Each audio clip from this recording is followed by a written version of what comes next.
Mahigit 300,000 ang nasa iba't ibang evacuation centers ngayon, kaya naman hindi katakatakang nagkukulang ang relief goods.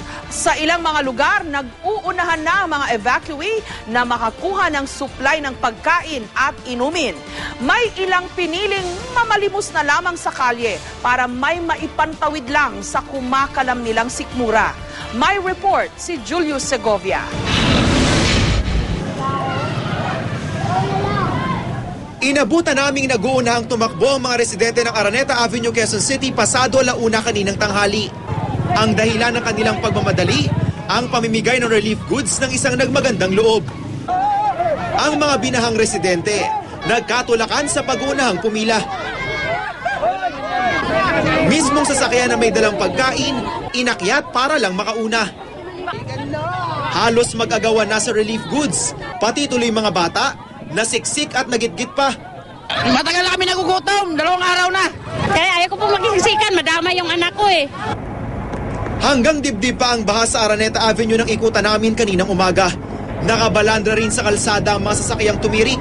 Kanina lang, gadibdib pa ang baha sa bahaging ito ng Araneta Avenue dito sa Barangay Tatalon, Quezon City. Pero makalipas lamang ang 2 oras, agad din namang humupa ang baha.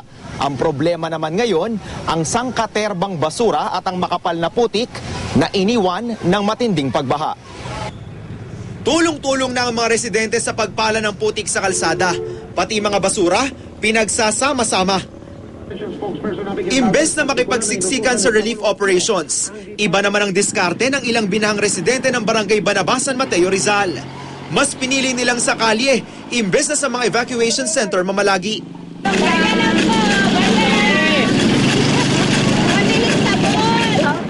Si Aling Rosario, di raw inakalang aabot siya sa pamalimos. Mas mabuti na kaysa magnak.